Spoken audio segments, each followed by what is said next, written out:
what were your expectations coming into Granite Games this weekend? Well, my hope was to place in the top 5. That's what we trained for. That's what I was aiming for, was to earn one of those tickets to Madison. Mm-hmm. So Friday came out, hit 2 big lifts. Yeah. It's the most I've ever seen you excited in terms of emotion.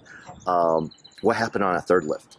Yeah, so I was really excited. We were playing back and forth with what I was going to open with and what I wanted to hit in those first 2 lifts, given that we had quite a long wait time. We had about 20 minutes in the pen.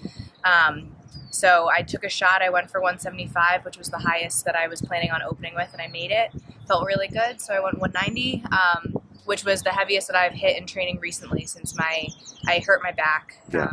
About 6 months ago, I couldn't do a burpee, so the 190 is the heaviest that I've hit recently, but 200 is my max ever, so I wanted a little bit of competition magic on the floor, so I threw on 200.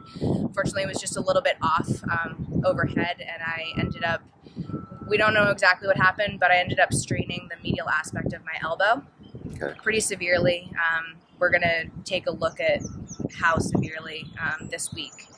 But after the event, I kind of shuttled straight over here to my physio, who was luckily here for the weekend. He took a look at it. It was getting super swollen. So he did what he could. He taped it up. We got ready. We didn't have much time for the next event. So the next event was kind of just damage control. And unfortunately, everything was locking up. So that event didn't go so well. Yeah. So, obviously you wake up Saturday morning. What was going through your head Saturday morning? I honestly thought there was a really good chance I was going to have to withdraw from the competition. Overnight, I woke up several times because of the pain. And when I woke up on Saturday morning, I couldn't fully extend my arm or touch my face. There was pretty severe pain in all kinds of extension and flexion. So I wasn't even sure, let alone range of motion. I didn't even think I could support my body weight on the arm. And Saturday we had a bunch of ring muscle ups, hang cleans, which requires a lot of elbow flexion, and handstand walking. Yeah. So it wasn't looking good when I woke up on Saturday, that's for sure.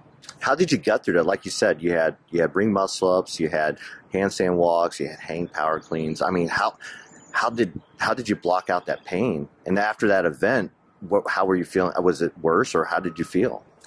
Well, we really took it event by event. Rob, my husband and my coach here, did everything he could. Saturday morning we took off. We got an elbow support. We got some pain relief. We got all kinds of supplies that I might need in case I was going to be able to complete the weekend. And then my physio, Ryan, looked at it. He assessed it, kind of decided if it was going to be stable or not. That was the big question. Was we wanted to make sure that, I can push through pain, but am I going to push through pain and then injure myself more? Is it stable to continue? He assessed that it was, so we needed to just play it by ear in the warm-up. And once I hit a couple in the warm-up, it was painful, but it did feel stable. It felt like I had good control. So we decided that it was safe, at least for me to continue, and that I could just push through as much pain as possible. Yeah. So you slowly but steadily started making your way up that leaderboard. Obviously, I don't know if you leaderboard or not, but by the end of it, end of Sunday, you were in that final heat. How did that feel? Just knowing that you just grinded through the pain, through possibly withdrawing to make it to that final heat on Sunday. It was amazing, honestly. To go from hoping to be a top 5 to thinking I'm going to have to withdraw after one day to then being in that final heat for the last event, I was just so excited to be there, and I was really grateful to keep competing and to have, my elbow still doing well. I was really just grateful to be in the fastest heat, try to race against some of the fastest women, and getting through the first event on Saturday, the ring muscle ups, gave me a little bit of confidence that I was, maybe going to be able to gut through it. And, we were just going to take one movement at a time. But that event gave me the confidence that I really needed to push up the leaderboard. Yeah. So you're in lane 10 and probably no expectations, just to finish the event. And you finish the event and I mean, how did you find out that you made a Last Chance Qualifier? Well, you know, everything hurt in the last event. In warm-up, I didn't actually do that much warm-up because hanging was painful. The dumbbell in front rack overhead was painful. So I just said, like, you know, I'm going to save it for the competition floor and see what I can do. But I knew that in practice that event was very good for me.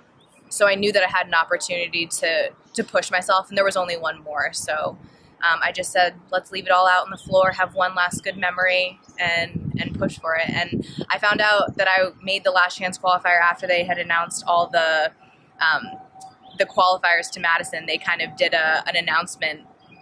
And in 6th place, you know, this person, 7th place, this person. I wasn't even really listening because I was in 10th, I think. I didn't expect to be that name. And when they called my name, I turned around to Rob, and I found Rob in the stands, and my family, they were going nuts. Yeah. It was just really unexpected. Yeah, and obviously you're really emotional. I mean, we haven't seen that emotion since the regionals from you, and it's the most emotional I've seen you. Talk about those range of emotions. It really, you know, coming in, I really had high expectations. I had high hopes and I felt really good about being in one of those qualifying spots. And then to have the setback of the elbow, you know, feel like it took it all away. That's why I was so emotional. You know, it had been an emotional weekend. There was a lot of pain. There was a lot of uncertainty about continuing. You know, every event I was potentially having to withdraw, you know, if I couldn't complete it safely. So to end the weekend on having another chance to heal up my elbow and potentially make the games again in a couple weeks, it was just a lot.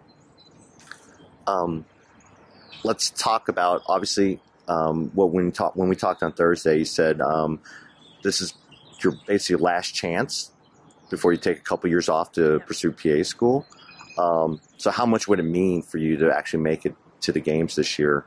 Or I mean, you have another chance of doing it. So what would that mean for you? It would mean a lot.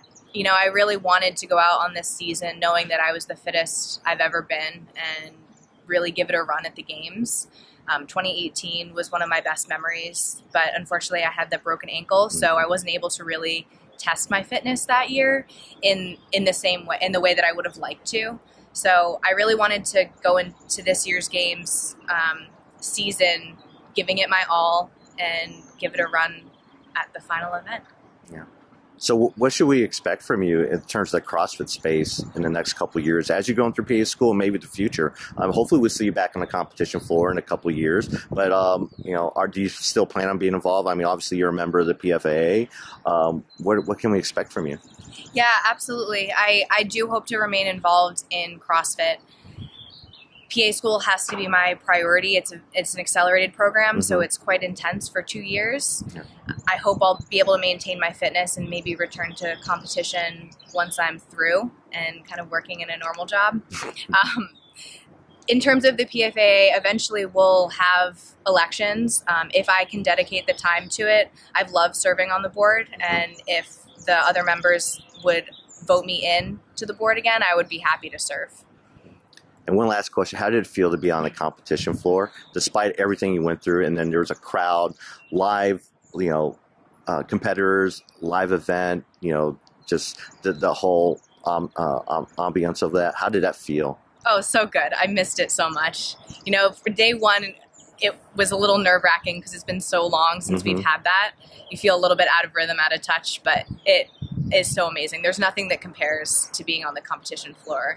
So hopefully I'll be able to channel a little bit of that when we have these Last Chance Qualifiers in a few weeks. And I lied. One more question. The future of the sport. We saw that on display this weekend. Yeah. As someone who, I mean, how would you describe the future of sport especially when you talk about Mal O'Brien and Emma Carey? Just unbelievable. It's unbelievable that these girls are so young, so fit, so talented. I can't wait to see how the younger generation of CrossFitters comes up and what they're able to accomplish. It's just a new era. And any words of advice for them if you had a chance to talk to them? Or any future people watching, or future young girls watching this? I would just say enjoy every moment. You know, I have been really fortunate to have some really great memories in this sport, and I think that the more that you can cherish those moments in the moment, the more you're going to get out of your career.